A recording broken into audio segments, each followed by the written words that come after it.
Hello दोस्तों, स्वागत है आप सभी का मेरे यूट्यूब चैनल सीडीपी की पाठशाला में। मैं आज आप लोग के लिए हिंदी की एक क्लास लेके आया हूँ। हिंदी की एक प्रश्नोत्तरी मतलब 1 to 3 जो आपके लिए बहुत उपयोगी है। हिंदी में ये क्वेश्चन आंसर हैं जो आपकी परीक्षा में ज़रूर इनसे कुछ ना कुछ पूछा जाएगा। सबसे पहला क्वेश्चन है, निम्नलिखित में से कौन सा समाज भाषा विकास का हिस्सा नहीं है। ऑप्शन है नंबर 1 सत्तात्मक कारणों का सामाजिक आर्थिक तथा राजनीतिक तथा भाषा परिवर्तन व उनके प्रभावों का अध्ययन। नंबर 2 है बोलने से संबंधित कुछ विशेषताओं के प्रति लोगों के व्यवहार का अध्ययन। नंबर 3 है समाज में बोली के बारे में सामान्य दृष्टिकोण। आप लोगों को बताना है इसमें कौन सा ऑप्शन सही होगा। ऑप्शन नंबर 3 यहाँ पे सही होगा। बोलचाल की भाषा में ध्वनियों का अध्ययन करना ये समाज भाषा का विज्ञान का हिस्सा नहीं है। दूसरा क्वेश्चन, राष्ट्रीय पठ्यचर्या रूपरेखा 2005 प्राथमिक स्तर पर किस भाषा के अनुदेशन माध्यम बनाने की सिफारिश करता है। नंबर 1 है मातृभाषा, नंबर 2 है क्षेत्रीय भाषा, नंबर 3 है 8वीं अनुसूची में सम्मिलित कोई भाषा, नंबर 4 है अंग्रेजी भाषा। आप लोगों को बताना है इसमें कौन सा उत्तर सही होगा।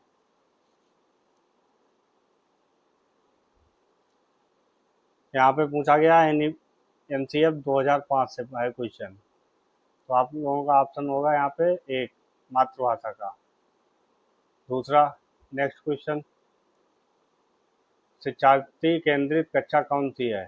नंबर 1 जिस कक्षा में अध्यापक निर्णय लेते हैं आत्मनिर्भर होते हैं, या दूसरा है जिसमें अधिगम का समग्र उत्तरदायित्व अध्यापक पर होता है। नंबर 3 जिसमें विद्यार्थियों की बहुत कम संख्या पर ध्यान दिया जाता है और अधिकांश विद्यार्थियों की अनदेखी की जाती है। या नंबर 4 जिसमें शिक्षार्थियों के पूर्व ज्ञान अनुभवों को शामिल किया जाता है। आप लोगों को बताना है इसमें कौन सा ऑप्शन सही होगा। यहाँ पे विकल्प नंबर 4 सही होगा। शिक्षार्थी केंद्रीय कक्षा कौन सी है जिसमें शिक्षार्थियों के पूर्व ज्ञान एवं अनुभवों को शामिल किया जाता है। इस हिसाब से ऑप्शन नंबर 4 सही होगा। राष्ट्रीय शिक्षा नीति 2020 कहती है। नंबर 1 है विद्यार्थियों के अधिगम के लिए बहुभाषिकता और भाषाओं की शक्ति का अध्ययन करना। नंबर 2 है आगे की शिक्षा को सहज बनाने के लिए विद्यालय और प्राथमिक चरण में माध्यम के रूप में अंग्रेजी भाषा हो। या नंबर 3 है सभी भाषा अधिगम मातृभाषा में होना चाहिए। या नंबर 4 बच्चों को अपनी रुचि के अनुसार अनेक भाषाएं सीखनी चाहिए। आप लोगों को बताना है इसमें कौन सा ऑप्शन सही होगा। ऑप्शन नंबर यहाँ पे 1 है वो सही होगा। विद्यार्थियों में अधिगम के लिए बहुभाषिकता और भाषा की शक्ति आवश्यक है।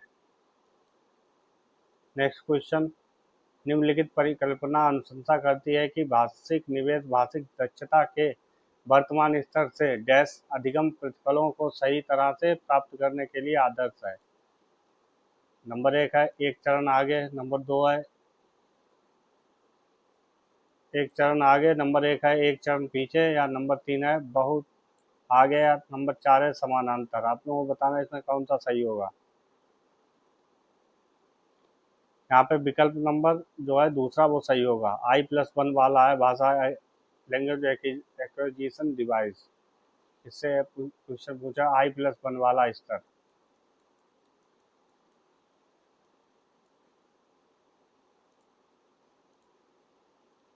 नेक्स्ट क्वेश्चन,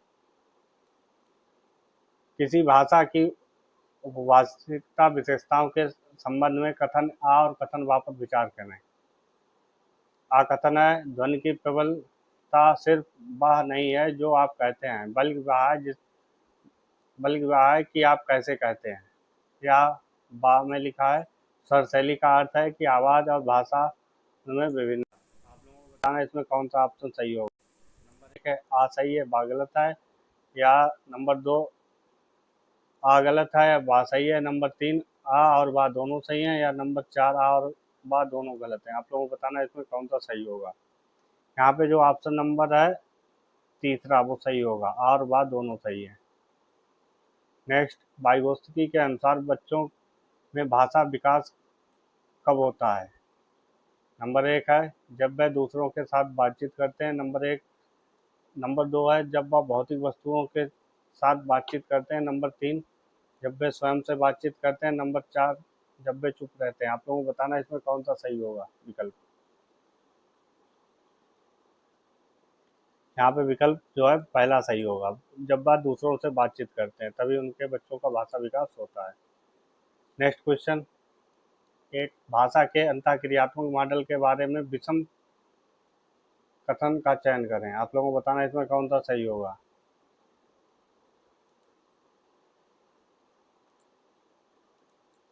बच्चों के पारस्परिक संबंधों के प्रति समझ बनाने के रूप में भाषा, नंबर 2 है बच्चों व्यक्तियों के बीच परस्पर सामाजिक लेन देन करने के साधन के रूप में भाषा, नंबर 3 है प्रमाणिक संदर्भ देने और प्राप्त करने के साधन के रूप में भाषा, नंबर 4 है व्याकरण और शब्दावली में परस्पर संबंध स्थापित करने के साधन के रूप में भाषा। आप लोगों को बताना है इसमें कौन सा सही होगा।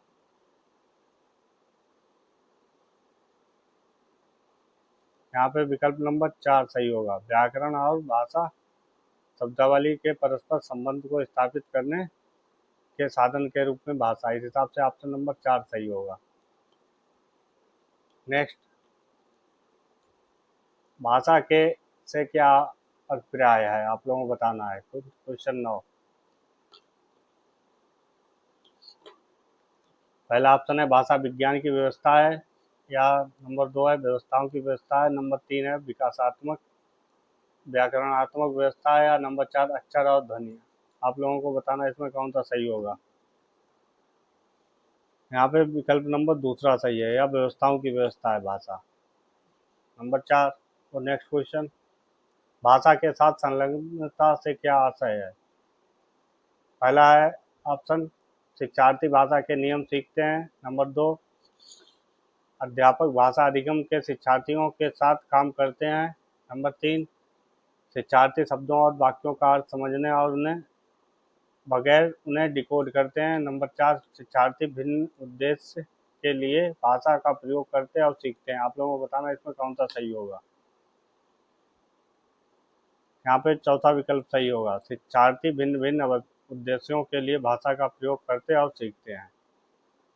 नेक्स्ट क्वेश्चन, राष्ट्रीय शिक्षा नीति 2020 के अनुसार विद्यालयी शिक्षा का क्या ढांचा है। पहला है ऑप्शन 5 3 + 3 + 4, या दूसरा ऑप्शन है 2 + 3 + 3 + 4, या 2 + 5 + 3 + 2 + 2, या 5 + 3 + 3 + 2 + 2। आप लोगों को बताना इसमें कौन सा ऑप्शन सही होगा। यहाँ पे पहला विकल्प सही होगा, 5 + 3 + 4। नेक्स्ट, शिक्षिका ने कक्षा 4 के विद्यार्थियों को 6 समूहों में बांट दिया और उन्हें बिना अंत वाली एक लघु कथा दी, जिसके बाद उन्हें कल्पना करने और चर्चा करने के लिए अंतिम रूप देने के लिए कहानी का अंत लिखने के लिए कहा। यह गतिविधि के द्वारा शिक्षिका उनके किस कौशल का विकास कर रही है, आप लोगों को बताना है। नंबर 1 है नियंत्रित लेखन, नंबर 2 है निर्देशित लेखन, नंबर 3 है रचनात्मक लेखन, नंबर 4 है उत्पादन लेखन। आप लोगों को बताना है इसमें कौन सा सही होगा। यहाँ पे चौथा सही, वो तीसरा सही होगा, रचनात्मक लेखन। नेक्स्ट क्वेश्चन, निर्देशित रचना सामान्यतः किस पर प्रस्तुत करती हुई चाहिए। नंबर 1 है अव्यय स्तर पर, नंबर 2 है आरंभिक स्तर पर, नंबर 3 है किशोरावस्था के स्तर पर, नंबर 4 है वयस्क के स्तर पर। आप लोगों को बताना है, रचना शिक्षण के बारे में पूछा गया है। यहाँ पे जो विकल्प नंबर दूसरा सही होगा, आरंभिक स्तर पर। नेक्स्ट क्वेश्चन, निम्नलिखित में से किस पर कविता की चर्चा कक्षा में चर्चा करने के लिए आवश्यकता नहीं है। नंबर 1 है कविता के विचारों और थीम पर, नंबर 2 है तुकबंदी पर, नंबर 3 है काव्य साधनों पर, नंबर 4 है व्याकरण पर। आप लोगों को बताना कौन सा इसमें सही होगा। यहाँ पे विकल्प नंबर चौथा सही होगा, व्याकरण पर। यहाँ पे क्या नेगेटिव पूछा गया है, निम्नलिखित में से किस पर कविता की कक्षा में चर्चा करने की आवश्यकता नहीं है। तो व्याकरण पर। अब एक कूट आधारित क्वेश्चन है, यहाँ पे भाषा अर्जन बनाम भाषा अधिगम के बारे में पूछा गया है।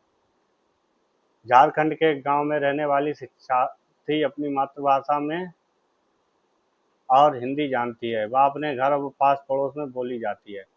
वह विद्यालय में अंग्रेजी सीखती है। निम्नलिखित में से कौन सा भाषा अर्जन और कौन सी भाषा अधिगम के अंतर्गत आती है? नंबर 1 मातृभाषा हिंदी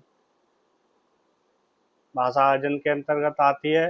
नंबर 2 अंग्रेजी भाषा अधिगम के अंतर्गत आती है। या विकल्प नंबर तीसरा है हिंदी भाषा अधिगम के अंतर्गत आती है। नंबर 4 है तीनों भाषाएं अर्जन के अंतर्गत आती हैं। आप लोगों को बताना इसमें कौन सा सही होगा।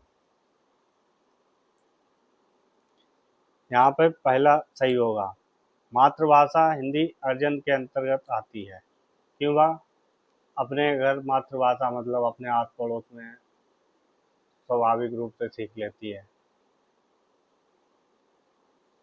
नेक्स्ट क्वेश्चन, निम्नलिखित में से कौन सी गतिविधि कहानी पढ़ने के बाद शिक्षार्थियों में निष्कर्ष निकालने व कौशल विकसित करने के लिए सर्वाधिक उपयुक्त गतिविधि है? पहला है ऑप्शन, इस कहानी में वह स्वयं को कहाँ रखना चाहेंगे। नंबर 2 है इस कहानी में एक पात्र जिस तरह से प्रतिक्रिया दी उसी तरह से प्रतिक्रिया देने वाले व्यक्ति को आप जानते हैं। नंबर 3 है कहानी में किसी भी कल्पना करें और अपने वाक्य में उसका प्रयोग करें। नंबर 4 है पढ़ी गई कहानियों का वीडियो देखें और अब शब्दों में सेटिंग का वर्णन करें। आप लोगों को बताएं इसमें कौन सा विकल्प सही होगा। यहाँ पे दूसरा विकल्प सही होगा। इस कहानी में एक पात्र ने जिस तरह की प्रतिक्रिया दी है क्या उसी तरह की से प्रतिक्रिया देने वाला व्यक्ति को आप जानते हैं? ये ऑप्शन सही होगा। नेक्स्ट, निम्नलिखित में से कौन सा प्रमाणित पठन सामग्री के उद्देश्य को प्राप्त करने में मदद करेगा? नंबर 1 है ध्वनियों की सूची। नंबर 2 है किसी स्थानीय होटल और व्यंजन की सूची। नंबर 3 है अपने फ़ोन पर रिकॉर्ड दी गई 2 मिनट की वीडियो। या नंबर 4 है अध्यापक द्वारा जापानी भाषा में लिखी गई कहानियों का अंग्रेजी में अनुवाद करना। आप लोगों को बताना इसमें कौन सा विकल्प सही होगा। यहाँ पे विकल्प नंबर दूसरा सही होगा, किसी स्थानीय होटल की बैंक की सूची। जैसे शिक्षण सहायक सामग्री में आएगा, प्रमाणित सामग्री में मेनू कार्ड है। नेक्स्ट क्वेश्चन, विकास में महत्वपूर्ण अवधि की पहचान की जा सकती है। नंबर 1 है अधिगम तथा अनुभवों को विकास के लिए विशिष्ट आयु महत्वपूर्ण है। नंबर 2 किसी भी विकास की एक विशिष्ट अवधि के दौरान हुए अनुभव का अधिगम पर बहुत बड़ा प्रभाव पड़ता है। नंबर 3 अधिगम के दौरान चुनौतीपूर्ण अनुभवों का विकास पर गहरा प्रभाव पड़ता है। नंबर 4 अधिगम तथा विकास के लिए अनुभवों की अपेक्षा विशिष्ट अवधि महत्वपूर्ण है। आप लोगों को बताना इसमें कौन सा विकल्प सही होगा। यहाँ पे विकल्प नंबर दूसरा सही होगा। निम्न भाषा में किन्हें ग्राह्य कौशल कहते हैं? नंबर 1 है श्रवण तथा वाचन कौशल को, श्रवण तथा पठन कौशल को। नंबर 3 है वाचन तथा लेखन कौशल को। नंबर 4 है वाचन तथा पठन कौशल को। आप लोगों को बताना इसमें कौन सा विकल्प सही होगा। यहाँ पे विकल्प नंबर दूसरा सही होगा। श्रवण तथा पठन कौशल को ग्राह्य कौशल बोलते हैं, जबकि इसके विपरीत वाचन और लेखन को अभिव्यक्त्यात्मक कौशल कहते हैं। नेक्स्ट क्वेश्चन, भाषा प्रवाह के से क्या तात्पर्य है?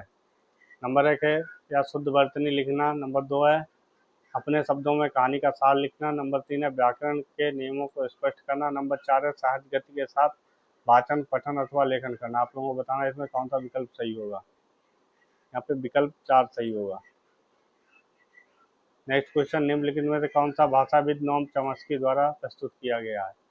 नंबर 1 मनुष्यों में भाषा अर्जित करने की जन्मजात क्षमता होती है। नंबर 2 है बच्चे अनुकरण और पुनर्बलन के माध्यम से भाषा सीखते हैं। नंबर 3 है शुरुआती वर्षों में चीज़ों से परिचित के अभाव में भाषा विकास पर नहीं पड़ता। नंबर 4 है प्रत्येक भाषा अलग होती है और उसे अर्जन की अपनी पद्धतियाँ होती हैं। आप लोगों को बताना इसमें कौन सा विकल्प सही होगा। यहाँ पे विकल्प नंबर पहला सही होगा। मनुष्यों में भाषा अर्जित करने की जन्मजात क्षमता होती है। नेक्स्ट क्वेश्चन उपचारात्मक शिक्षण से रिलेटेड है। कक्षा 8 में शिक्षार्थी अंग्रेजी को द्वितीय भाषा के रूप में सीख रहे हैं। एक निदानात्मक परीक्षण यह दर्शाता है कि उसमें से अधिकतर केवल कक्षा 2 तक की पाठ्य पुस्तक पढ़ सकते हैं। निम्नलिखित में से कौन सी कक्षा की दिनचर्या अधिकांश शिक्षार्थियों को भागीदारी निभाने और आगे बढ़ने में सक्षम बनाएगी? नंबर 1 है आज का विचार। अध्यापक प्रतिदिन ब्लैक बोर्ड पर नैतिक शिक्षा या मुहावरा प्रदर्शित करते हैं। नंबर 2 है समाचार कोना। शिक्षार्थी समाचार पत्र को लेख को साझा करते हैं और वे अपने घर में पढ़ते हैं। नंबर 3 घेरा समझ। शिक्षार्थी चुने गए विषय पर अंतर्वश पर मौखिक रूप से अपने विचार साझा करते हैं। नंबर 4 कहानी लेखन। शिक्षार्थी स्वयं से लगभग 500 शब्दों में एक काल्पनिक कहानी गढ़ते हैं। आप लोगों को बताना इसमें कौन सा विकल्प सही होगा।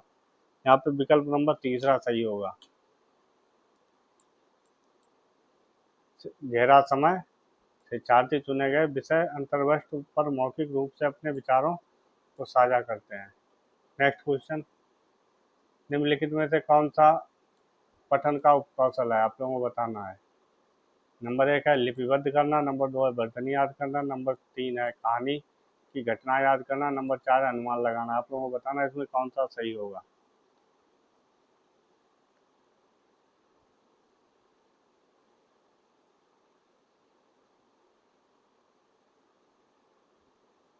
यहाँ पे विकल्प नंबर चौथा सही होगा, अनुमान लगाना। 24वां क्वेश्चन। निम्नलिखित में से कौन सा सामाजिक बोली को परिभाषित करता है? नंबर 1 है व्यक्तियों के समूह अथवा समुदाय की भाषा की वाक्य विशेषताएं। नंबर 2 है एक महाद्वीप अथवा एक देश अथवा एक राज्य की भाषा। नंबर 3 है एक क्षेत्रीय भाषाओं के भीतर एक भाषा की वाक्य विशेषता। नंबर 4 है क्षेत्र की लिखित भाषा एवं साहित्य। निम्नलिखित में से कौन सा सामाजिक बोली को परिभाषित करता है? आप लोगों को बताना है इसमें कौन सा सही होगा। यहाँ पे विकल्प नंबर तीसरा सही होगा। एक क्षेत्र की भाषा के भीतर एक भाषा की वाक्य विशेषताएं। Next question. श्रुति किसी कार्य के बारे में विशिष्ट सूचना प्राप्त करने के लिए एक पत्रिका पढ़ती है, उसे के पठन को क्या कहेंगे? नंबर 1 सरसरी दृष्टि से पढ़ना। नंबर 2 है उद्देश्य के लिए पढ़ना। नंबर 3 है आनंद के लिए, या नंबर 4 है बारीकी से पढ़ना। आप लोगों को बताना है इसमें कौन सा विकल्प सही होगा। यहाँ पे क्या लिखा है विशिष्ट सूचना, तो आप लोगों को सब याद रखना होगा स्कैनिंग होगा, बारीकी से पढ़ना। चौथा विकल्प सही होगा। Next question. भाषा एवं लिपि का संबंध, इससे क्वेश्चन पूछा गया है। निम्नलिखित में से कौन सा भाषा के विषय में सत्य नहीं है? प्रत्येक भाषा की लिपि होती है, या नंबर 2 भाषा के लिए लिपि आवश्यक नहीं है, या नंबर 3 है प्रत्येक भाषा का व्याकरण होता है। नंबर 4 भाषा प्राथमिक स्तर से मौखिक है। आप लोगों को बताना है इसमें कौन सा विकल्प सही होगा। यहाँ पे विकल्प नंबर पहला सही होगा। Next question. एक शिक्षार्थी अपने संज्ञानात्मक स्तर से एक सोपान ऊपर के अपठित गद्यांश की समालोचनात्मक सराहना द्वारा अपनी पठन क्षमता प्रदर्शित करती है। वह किसके अधिक निकट है? नंबर 1 है बोधगम निवेश के, या बोधगम उत्पाद के, या नंबर 3 है परिकल्पना का अनुवंशीकरण, या प्राकृतिक क्रम। आप लोगों को बताना है।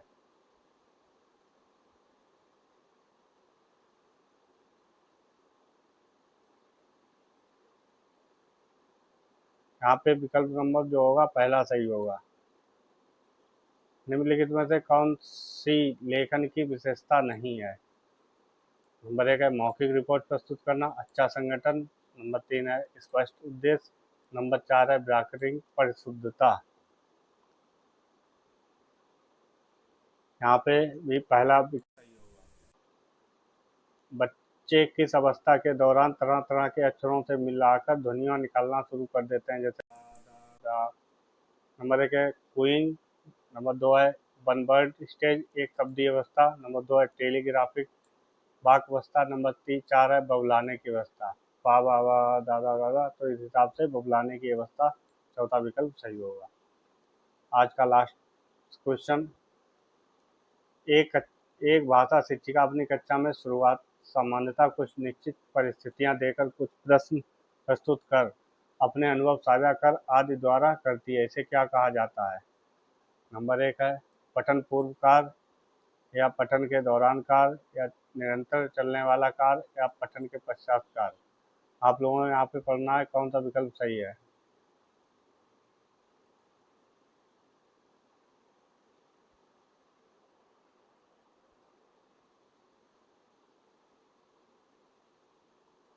यहाँ पे विकल्प नंबर पहला सही होगा, पठन से पूर्व कार्य।